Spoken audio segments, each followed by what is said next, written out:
So what's going on, guys? My name's MrDalekJD. Cold War Zombies has been in our hands for about a week now, and I'm sure most of you have completed the Easter egg, and you're probably wondering what else is there to do. Well, today we're going to be going over every single known side Easter egg in Cold War Zombies The Machina currently, so in your next game you can jump in with your friends with the knowledge of being able to get some awesome rewards really early on. Now, while some of you will be aware of some of these side Easter eggs, I highly encourage you to watch this all the way to the end because you might learn something new. And I've got a special message at the end of the video. But our first side Easter egg is probably the most obvious, the most well-known, and that is the Coffin meme Easter egg. It rewards you with a free Juggernog as well as a free weapon and salvage. And to achieve this, all you need to do is to have activated the Pack-a-Punch machine so you can use it, and then shooting 5 orbs around the particle accelerator room in any order. Once you've shot all 5 of these orbs, you'll be transported into the dark ether, and you'll watch this hilarious segment unfold with the zombies all dancing,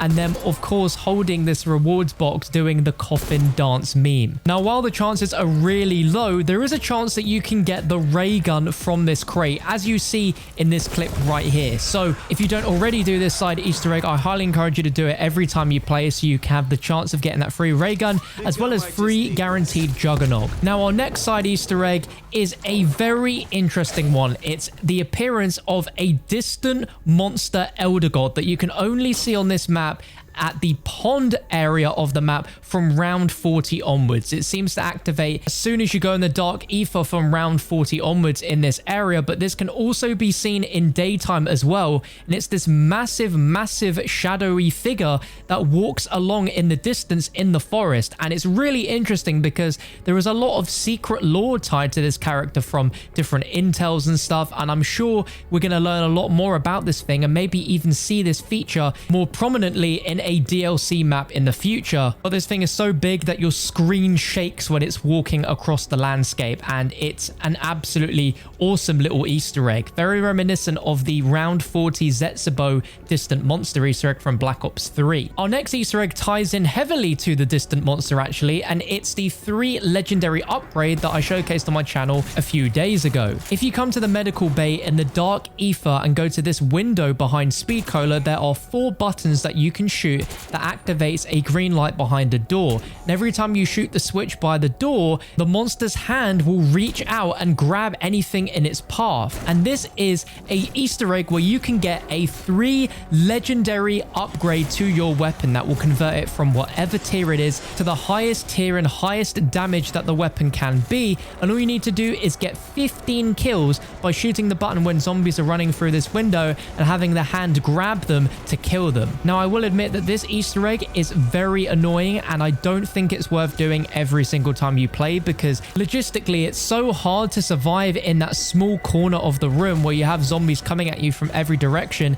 and you're focusing on the window that it just doesn't seem viable. I've done this in a 2-player game, and whilst getting 15 kills from the hand grabbing zombies sounds easy, it took 2 different game attempts in order for us to complete this because the room is just so tight, it's so crazy. But as you see, it converted my Gallo shotgun from a tier 3 into a tier 5, which is pretty awesome considering how much salvage it normally costs to upgrade your gun. So try it if you dare. Now, the next Easter egg is a fun one, which guarantees you a free Killstreak or a guaranteed jump scare, depending on what reward you want to choose. Once you've activated Pack-a-Punch, use any anomaly portal to take you into the dark ether, and there's going to be 5 locations where a floating zombie will appear, and this will change every game in a random order. The first location that appeared in my game was at the wrecked plane in the crash site. If I just go behind it and look up, you can see this floating zombie right there. You shoot it and it disappears, and then you got to run around the map to find the next one, which for me was over by the pond near Quick Revive, and you need to go towards the back, and it's positioned between these 2 trees. You just got to look out for the floating zombie. Another location for it can be to the back of spawn behind the tank off to the right. You see this massive jellyfish. Just look underneath it and you should see a zombie floating there. A fourth location can be to the left side of the particle accelerator room through this zombie window barrier, and you'll see it just floating there. It's pretty easy. And the final location, which is really sneaky, is just between the medical bay and the control room. If you crouch down here and look through this gap in this gate, you will notice a pool of water, and the zombie can be floating there. Once you've shot on all 5 zombies in these 5 locations, you'll notice a floating zombie now in the pond. If you shoot it, it will drop a kill streak, but if you run underneath it, it will cause a jump scare to occur. I went for the jump scare, and it is horrible because it follows you around and looks like it's trying to rip your screen off. It's horrible.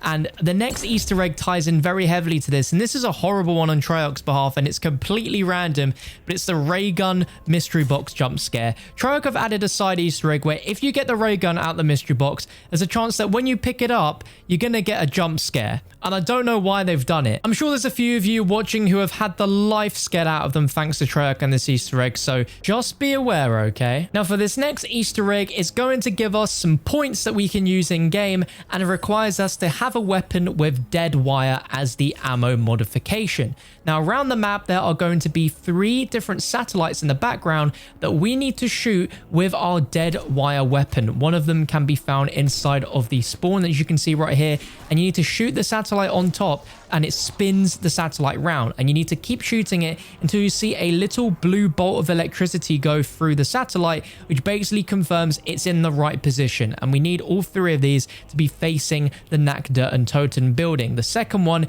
can be found just behind Juggernog here, and again, you just want to be shooting it with a dead wire weapon so it looks towards Nakt. And the final one can be found in the pond area just behind the quick revive machine. Once all 3 satellites are in the correct position, you will see electricity flow through all 3 of the satellites going towards a satellite dish on Nakda and Toten above in the penthouse. As we make our way over there, you can see that there is 1,500 points that we can pick up in various large zombie essence drops, as well as a radio that's flashing blue and it's speaking a load of numbers to us. Now, to start with, a lot of the community were like super confused on what this was, but this was actually a teaser from Treyarch on how to solve a certain cipher in the game. And in game, this is called the G cipher. Now, funnily enough, this was solved a few days before people found out this 3 points Easter egg that gives you the clue. A huge credit to Rich Killer for solving this cipher, and it reads as follows: Attention K.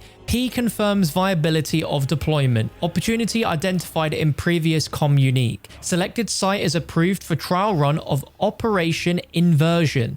The nature of warfare is about to transform. Any mission, anytime, any place. G. And if you're at all interested in storyline stuff, be sure to subscribe to the channel because I'll be covering a ton of it very, very soon, as there's a lot to get through. Now, there have been quite a few other ciphers that have been solved, but I wouldn't class them necessarily as side Easter eggs that you guys would be interested in, but I will cover them in a separate video. But the last side Easter egg I'm going to show you guys is the hidden song within this map, and in order to activate it, you need to pick up 3 different cassette tapes which are hidden around the map. The first one can be found as soon as you enter Nakda and Toten from the spawn, and it's going to be in this fridge just lying there on the shelf. So we picked it up. That's one of 3. The second one can be found in the medical bay in the computer room. If you go just past the computer, there's a shelf where you can see the tape just lying right there. And the third one can be found in the particle accelerator room. If you come down to this section of the map underground, you'll notice it hanging off the edge here. Once you've picked up all 3, the music Easter egg will activate automatically in game, and you can listen to the awesome hidden song Alone, sung by Clark S. Nova, and of course written and produced by Kevin Sherwood. Now, there is a chance that in the next few weeks more Easter eggs get solved for D Machina that aren't in this video, but I feel this is a great list of useful ones to know for when you next jump on the game and want to mix things up. Now, if you've made it to the end of this video, then I really appreciate it. And just before you go, to any avid zombie memorabilia fans, I have launched an amazing Black Ops Cold War Zombies perk poster pack of 6 posters, each styled around the themes of each perk inside of Cold War Zombies in one great pack. Myself, Rad Austin, and Johnny J25 have spent the last few weeks on them, and I'm sure you're all gonna love them. So if you want to check them out, there's a link in the description. Pick one up if you feel so inclined, but if not, no worries. I appreciate you checking out the merch anyway. Be sure to like and subscribe if you enjoyed this video. You can catch another one on your screen right now, and I'll be over there to join you in just a few moments.